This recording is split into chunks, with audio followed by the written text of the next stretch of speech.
سلام بچه‌ها، امروز می‌خوایم با هم 10 تا از بهترین فیلم و سریال‌های سیدنی سوینی رو مرور کنیم. خب بریم سراغ لیست. فیلم شماره دهم Once Upon a Time in Hollywood، فیلمی که تو سال 2019 منتشر شد. فیلم معروف تارانتینو با بازی براد پیت و دیکاپریو. نقش سیدنی اینجا کوتاه بود ولی حضور اون توی همچین پروژه بزرگی براش خیلی تجربه مهمی شد.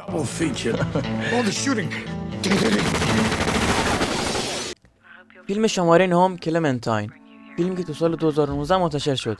یه فیلم درام عاشقانه. سیدنی اینجا نقش دختر مرموز رو داره که وارد زندگی یه زن تنها میشه و رابطه پیچیده‌ای بینشون شکل میگیره. خیلی اینجا سیدنی قشنگ بازی میکنه.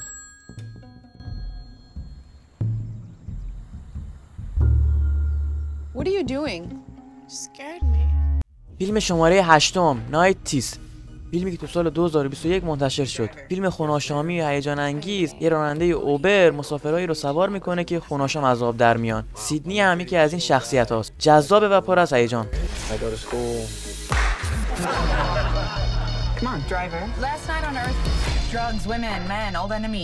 فیلم شماره 7 ناکترن، فیلمی که تو سال 2020 منتشر شد. یه فیلم ترسناک که درباره دو خواهر نوازنده است. سیدنی نقش خواهری با استعداد و خونسرد رو بازی میکنه که کم کم وارد دنیای تاریک و ترسناک میشه. اینجا یه بازی متفاوت از سیدنی دیدیم. And you, whatever you are. What if I could be more? What if I could be great? فیلم شماره 6 ریالیتی، فیلمی که تو سال 2023 منتشر میشه. این فیلم بر اساس یه داستان واقعیه که سیدنی نقش دختری به اسم ریالیتی وینر رو بازی میکنه که به خاطر افشای اطلاعات محرمانه دستگیر میشه. سیدنی به خاطر بازی خیلی طبیعی و قوی که داره حسابی تحسین میشه.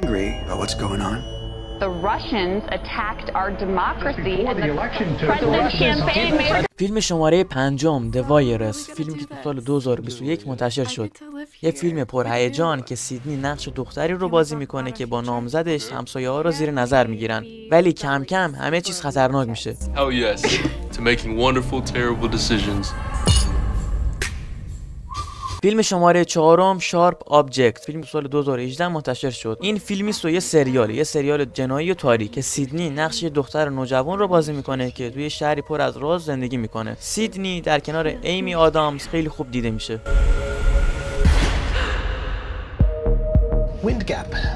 فیلم شماره 3 Everything Sucks، فیلمی که تو سال 2028 منتشر شد. Everything Sucks یه سریال کمدی و درامه که توی فضای دهه 90 جریان داره. سیدنی نقش دختر شیرین و دوست داشتنی رو بازی میکنه که همین باعث میشه بین بقیه خیلی محبوب تر بشه.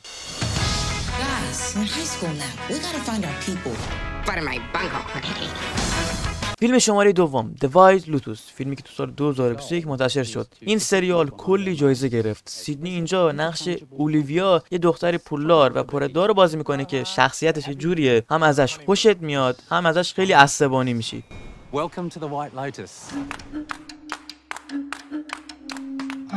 فیلم شماره اول یوفوریا، فیلمی که تو سال 2019 منتشر شد و بالاخره مهمترین نقش سیدنی توی سریال پرطرفدار یوفوریا. سیدنی در نقش کسی هاوارد، شخصیتی پر از احساسات و درگیری‌های شخصی که با بازی سیدنی باعث شده همه عاشقش بشن.